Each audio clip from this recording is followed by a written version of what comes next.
माँ कामाख्या के बारे में इंटरनेट पर बहुत सारी बातें आपको मिलेगी, लेकिन मैं आज आपको ऐसी बात करने के लिए आया हूँ जो बात इंटरनेट पर नहीं मिल सकती। इसी नोट पर I would like to do a small स्तुति, जहाँ पे हम माँ का और गुरु का आवाहन करेंगे और उसके बाद माँ कामाख्या के बारे में बहुत सुदीर्घ बातें करेंगे। अखंड मंडलाकारं व्याप्तं येन चराचरं तत्पदं दर्शितं येन तस्मै श्री गुरवे नमः। कामाख्ये कामसंपन्ने कामेश्वरी हरप्रिये कामनां देहि मे नित्यं कामेश्वरी नमोस्तुते। सर्वप्रथम मैं अपने गुरु श्री ओम स्वामी तथा आप सभी के अंदर विराजमान माँ आदि पराशक्ति को साष्टांग दंडवत प्रणाम करता हूँ, जिनकी दिव्य प्रेरणा से आज हम सब यहाँ पे एकत्रित हुए हैं। ओम श्री मात्रे नमः। जय माँ कामाख्या। तो मुझे एक्चुअली पता भी नहीं कि इस कॉन्वर्जेशन की मैं शुरुआत कहाँ से करूँ, तो मैं आपको बहुत बेसिक एक चीज़ पूछूंगा कि माँ कामाख्या के बारे में क्या ऐसी चीज़ें हैं जो लोगों को अभी शायद नहीं पता, एंड मेजॉरिटी ऑफ इंडिया को एक्चुअली नहीं पता, क्योंकि तंत्र के बारे में बातें ही अब शुरू हुई है मेजर प्लेटफॉर्म्स पे। तो कहाँ से इस पूरे कॉन्वर्जेशन की हम शुरुआत कर सकते हैं? क्या इसका हिस्ट्री है, एंड फिर वहाँ से किस तरह से प्रेजेंट टाइम्स में इस टेम्पल के बारे में लोगों को पता चलना शुरू हुआ, एंड इसकी एनर्जी किस तरह से अब इंडिया में स्प्रेड हो रही है? तो let's start from the very beginning, इसकी हिस्ट्री क्या है? ठीक है, देखिए सबसे पहले मैं आपको जो राजा के समय का जो इतिहास था वो बताऊंगा, उसके बाद कामाख्या का मूल कहाँ पे है उसके ऊपर मैं आपको लेके जाऊंगा। तो जब आप नर नारायण नाम के राजा थे और कोई लोग उन्हें कूच बिहार डायनेस्टी से मानते हैं, कोई कोच बिहार कहते हैं। तो ये जो डायनेस्टी के राजा थे और उस समय पर कामाख्या के जो पुजारी थे उनका नाम था केंदुकलई। केंदुकलई और नर नारायण जो है वो बहुत समीप थे, क्योंकि एक राजा और पंडित जी जो है, जो मुख्य पुजारी हैं, आदिकाल से राज ज्योतिषी का एक चलन हमारे यहाँ पे भारतवर्ष में पहले से चला आ रहा है। तो ये जो केंदुकलई थे वो माँ के बहुत बड़े उपासक थे, माँ कामाख्या के। उन्हें इतने सारे वरदान प्राप्त थे और पूरा दिन भक्ति में लीन रहते थे। इतना ज़्यादा उनका खुद का तपोबल था, उनकी श्रद्धा, उनका समर्पण, उनकी भक्ति इतनी प्रबल थी कि जो भी लोग उनके पास आकर कुछ भी मांगते थे, वे माँ के चरणों में प्रणाम कर उनको यही कहते थे कि आप जिस इच्छा के साथ यहाँ पे आए हैं वो इच्छा पूर्ण हो जाएगी। तो एक बार क्या हुआ कि केंदुकलई के पास एक माँ आई, रोती बिलखती, अपनी मरी हुई बच्ची को हाथ में लेकर। बहुत छोटी बच्ची थी। केंदुकलई ने देखा कि माँ रो रही है, तो उन्होंने कहा कि माताजी आप क्यों अपने अश्रु जो है वो गिरा रही है, आपकी पुत्री जो है वो अब जीवित नहीं है, मैं कुछ नहीं कर पाऊँगा। तो माँ ने कहा कि आपसे मैं हाथ जोड़कर पैर पकड़कर ये प्रार्थना कर रही हूँ कि मेरी बच्ची को जीवित कर दीजिए। एकमात्र अगर कोई संसार में माँ का जो प्रखर भक्त हैं वो आप हैं और आपकी पुकार माँ अवश्य सुनेगी। जब उन्होंने ये बात कही तब केंदुकलई ने कहा कि माताजी मैं प्रयास कर सकता हूँ, लेकिन मैं आपको कह नहीं सकता, मैं माँ से सिर्फ प्रार्थना कर पाऊँगा।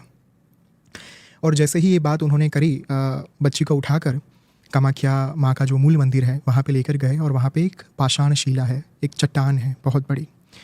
उस चट्टान के ऊपर, पाषाण शिला के ऊपर बच्ची के शव को रखा गया और केंदुकलई ने कहा कि माँ मैं आपसे प्रार्थना कर रहा हूँ, साष्टांग दंडवत प्रणाम कर रहा हूँ, अगर आपको योग्य लगे तो आप इस बच्ची के प्राण लौटा दीजिए।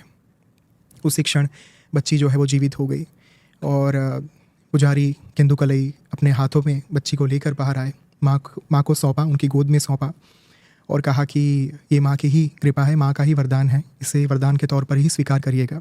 तो ये केंदुकलई जो है इतने बड़े भक्त थे कि जो जीवित व्यक्ति को तो वरदान दे ही सकते थे माँ की कृपा से, लेकिन एक मृत आत्मा को भी, मृत शरीर को भी वे वापस ला सकते थे पुनर्जीवन के माध्यम से। केंदुकलई के साथ एक श्राप जुड़ा हुआ है जो बहुत सारे लोगों को नहीं पता। ये जो डायनेस्टी की हमने बात की, कोच बिहार डायनेस्टी, जो नर नारायण राजा थे ये बहुत मानते थे केंदुकलई को। धीरे धीरे धीरे समय के साथ ये बात फैलने लगी कि केंदुकलई जब पूजा करते हैं शाम के वक्त, तब माँ कामाख्या स्वयं आकर नृत्य करती हैं। गर्भगृह में माँ इतनी प्रसन्नतापूर्वक नृत्य करती हैं कि उनके नृत्य को देखने मात्र से ही इंसान जो है उसका मोक्ष हो सकता है। तो ये बात जब राजा तक पहुँची, राजा ने केंदुकलई से कहा कि देखिए आपसे मेरी प्रार्थना है कि आप मुझे माँ से मिलने की अनुमति दीजिए, मुझे उनको एक बार अपनी आँखों से प्रत्यक्ष देखना है, उनके दर्शन करने हैं। केंदुकलई ने पहले तो मना किया, कि देखिए ये संभव नहीं है, क्योंकि वे भी जब अंदर गर्भगृह में माँ की पूजा करते थे, भक्ति में लीन हो जाते थे, तो अपनी आंखों के ऊपर पट्टी बांध देते थे, क्योंकि माँ नग्न होकर नृत्य करती थी वहाँ पे प्रसन्नतापूर्वक। तो राजा नहीं माना। नर नारायण ने कहा कि मुझे दर्शन तो करने हैं, चाहे कुछ भी हो जाए, साम दाम दंड भेद। जब केंदुकलई ने देखा कि राजा नहीं मानेगा, तब जाकर उन्होंने कहा कि मंदिर के जो प्रांगण है गर्भगृह के बाहर, वहाँ पे एक छोटा सा छेद है, छिद्र है, उस छिद्र से आप माँ को नृत्य करते हुए देखिएगा। और शाम होती गई, धीरे धीरे धीरे रात ढलने को आई। केंदुकलई ने अपनी स्तुति करना आरंभ किया। जैसे ही उनकी स्तुति आरंभ हुई, माँ साक्षात प्रकट होकर नृत्य करने लगी। उसी दौरान माँ को पता चल गया कि केंदुकलई के माध्यम से राजा नर नारायण जो है वो उस छिद्र से मुझे देख रहा है। और माँ के इस महामाया स्वरूप को उनकी अनुमति के बिना देखने के कारण माँ अत्यंत क्रोधित हो गई। अब यहाँ पे दो चीज़ें हुई। पहला, उन्होंने केंदुकलई को पत्थर की मूर्त बना दिया। उनके स्वयं के भक्त को, जो इतने सालों से उनकी पूजा कर रहे थे, प्रखर भक्त थे, उनके पुजारी थे माँ कामाख्या के, उनको पत्थर की मूर्त बना दिया। जयेश जी, आज भी वो मूर्त आप वहाँ पे कामाख्या के प्रांगण में स्थापित है, केंदुकलई जी की जी। और दूसरी घटना ये हुई, माँ ने नर नारायण को ये शाप दिया कि अगर आपके वंशज या फिर आपने इस मंदिर के तरफ मुड़कर भी देखा, मैं आपके वंश को तबाह कर दूंगी, मैं नष्ट कर दूंगी। भूल कर भी यहाँ पर आप पुनः दृष्टि मत करिएगा। तब से लेकर आज तक ये जो कूच बिहार डायनेस्टी है वो माँ के मंदिर में पाँव तक नहीं रख पाई। बीइंग अ रॉयल डायनेस्टी, वो लोग आज भी माँ के मंदिर में प्रवेश नहीं कर सकते। इनफैक्ट ये भी होता है कि जब वे ट्रेन से कभी ट्रैवल कर रहे होते हैं तो उनकी जो दृष्टि है वो गलती से भी नीलाचल पर्वत, जहाँ पे माँ विद्यमान है, माँ कामाख्या जिस पर्वत पर जिनका मंदिर है, उनके ऊपर उनकी दृष्टि ना चली जाए। इस कारण से वे अपने पास में एक छतरी खोल देते हैं, अम्ब्रेला खोल देते हैं, और वो अपने साइड में रख देते हैं। ओके। ताकि भूल कर भी उनकी जो नज़र है वो वहाँ पे ना जाए और उन्हें माँ के श्राप का भागीदार ना बनना पड़े। तो माँ कामाख्या के बारे में इंटरनेट पर बहुत सारी बातें आपको मिलेगी, लेकिन मैं आज आपको ऐसी बात करने के लिए आया हूँ जो बात इंटरनेट पर नहीं मिल सकती। सबसे पहली बात यह कि माँ कामाख्या की कोई मूर्ति नहीं है। गर्भगृह के अंदर एक पाषाण शिला है। पाषाण शिला मतलब? यानी कि एक चट्टान, एक स्टोन, एक पूरा पत्थर का एक बड़ा सा वहाँ पे स्ट्रक्चर है। तो हम सब जानते हैं कि माँ सती के 51 टुकड़े हुए थे भगवान विष्णु के सुदर्शन चक्र के द्वारा, और उनका जो योनि भाग है, उनकी जो कॉस्मिक वजाइना जो है, वो जहाँ पे स्थापित हुई वो स्थान था नीलाचल पर्वत। नीलाचल को नीलांचल पर्वत भी बोला जाता है और नीलाचल पर्वत भी बोला जाता है। तो यहाँ पे माँ स्थापित हुई, उनका योनि भाग स्थापित हुआ।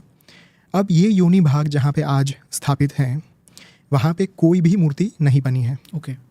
और लोगों को शायद ये तो पता है कि कामाख्या माँ के आसपास 10 महाविद्याओं के मंदिर, उनका प्राकट्य भी हुआ था साथ साथ में ही, किंतु माँ कामाख्या के गर्भगृह में ही उसी मंदिर में 3 महाविद्याएं स्थापित हैं।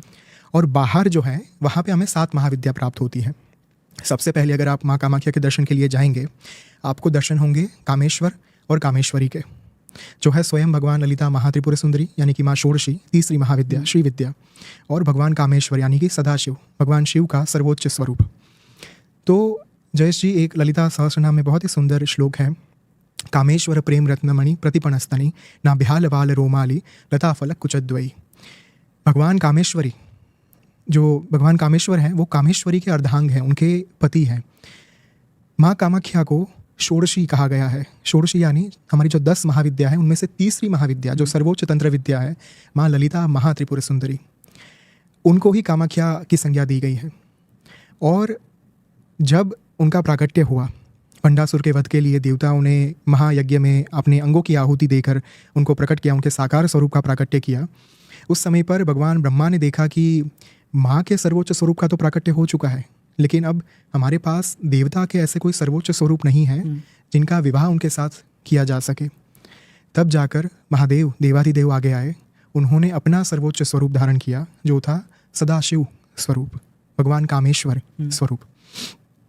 अब इनके दर्शन वहाँ पे सबसे पहले होते हैं। बहुत ही बड़ा, एक बहुत ही सुंदर आसन है और इतना भव्याति भव्य वहाँ पे उनका स्वरूप है। वहाँ से दर्शन करके जब आप अंदर जाएंगे, तब भूगर्भ में थोड़ा आपको नीचे उतरकर एक अंधकार से भरे हुए एक गुफा में ले जाया जाएगा और उस गुफा के अंदर माँ कामाख्या स्थापित हैं। ओके।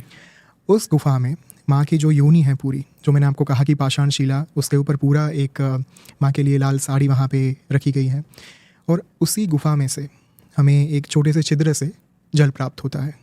जो कॉस्मिक वजाइना की हमने बात की, वो जो योनि है माँ की, वहाँ से निरंतर जल का स्त्राव होता रहता है और माँ कामाख्या का प्रसाद ही ये जल है।